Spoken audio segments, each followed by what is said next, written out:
मुंबई और दिल्ली एनसीआर जैसे शहरों में घर खरीदना एक बड़ी अचीवमेंट हो सकता है, लेकिन लागत यानी कि कॉस्ट वसूलने में 30 साल तक लग सकते हैं। दोस्तों, एक फाइनेंशियल स्टडी के अनुसार बेंगलोर और हैदराबाद जैसे शहरों में प्रॉपर्टी खरीदना फायदेमंद है, क्योंकि यहाँ पर किराए से अच्छी खासी कमाई होती है और कीमतें कम हैं। गुरुग्राम के रियल एस्टेट सलाहकार लोविश आनंद के मुताबिक मुंबई या फिर दिल्ली में मकान खरीदना एक बड़ी उपलब्धि जैसा लग सकता है, लेकिन ब्रेक इवन तक पहुंचते पहुंचते इसमें 30 साल भी लग सकते हैं। दोस्तों, ब्रेक इवन का मतलब उस पॉइंट से है जब मकान खरीदने में लगाया गया पैसा यानी कि आपकी लागत और उस मकान से हुई आपकी इनकम या फिर फायदा बराबर हो जाए। दोस्तों, स्टडीज में पाया गया है कि कुछ शहरों में मकान खरीदना फायदे का सौदा नहीं है, खासकर मुंबई, दिल्ली एनसीआर, गुरुग्राम, नोएडा या फिर पुणे जैसे शहरों में। इन शहरों में किराए पर रहना ज्यादा समझदारी भरा फैसला है। वहीं बेंगलुरु, हैदराबाद, ठाणे या फिर कोलकाता और चेन्नई जैसे शहरों में मकान खरीदना फायदेमंद हो सकता है। कारण यह है कि इन शहरों में प्रॉपर्टी की कीमतें कम है, ऐसे में किराए से अच्छी कमाई हो जाती है। एक बात याद रखिए कि मकान खरीदना हमेशा समझदारी भरा फैसला नहीं होता। लोविश आनंद ने अपने लिंक्डइन पर एक पोस्ट में ये इन्फॉर्मेशन दी है। उन्होंने कहा है कि मकान का सपना लोकेशन पर डिपेंड करता है।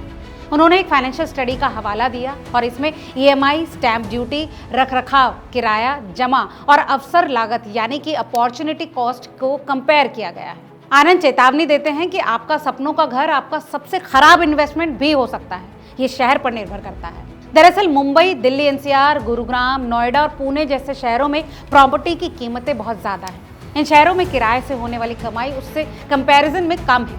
अक्सर ये 2% से भी कम होती है। इसीलिए इन शहरों में ब्रेक इवन तक पहुंचते पहुंचते 3 साल से ज्यादा तक लग सकते हैं। वहीं एक 3 BHK फ्लैट के लिए समय और भी ज्यादा लग सकता है। तो अब सवाल आता है कि कहां पर प्रॉपर्टी खरीदना एक फायदे का सौदा है। दोस्तों, आनंद बताते हैं कि बेंगलुरु, हैदराबाद, ठाणे, कोलकाता और चेन्नई जैसे शहरों में सिचुएशन अलग है। इन शहरों में किराए से होने वाली कमाई 4% से ज्यादा है।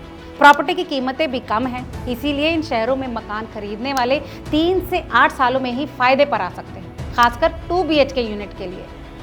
इस स्टडी में ये सलाह दी गई है कि उन शहरों में मकान खरीदें जहां पर किराए से अच्छी कमाई होती है, जहां कम समय में ही आपकी लागत निकल जाती है। वहीं महंगे और कम कमाई वाले इलाकों में किराए पर रहने की सलाह दी जाती है। कारण साफ है कि यहाँ पर घर खरीदना फायदे का सौदा कतई नहीं है। अगर आपके भी रियल एस्टेट से जुड़े कुछ सवाल हैं तो आप हमें कमेंट करके जरूर पूछ सकते हैं। अगर वीडियो पसंद आया हो तो इसे लाइक और शेयर करना ना भूलें और ऐसी तमाम और इन्फॉर्मेटिव वीडियोस के लिए देखते रहिए रिपोर्टर जी। बहुत बहुत शुक्रिया।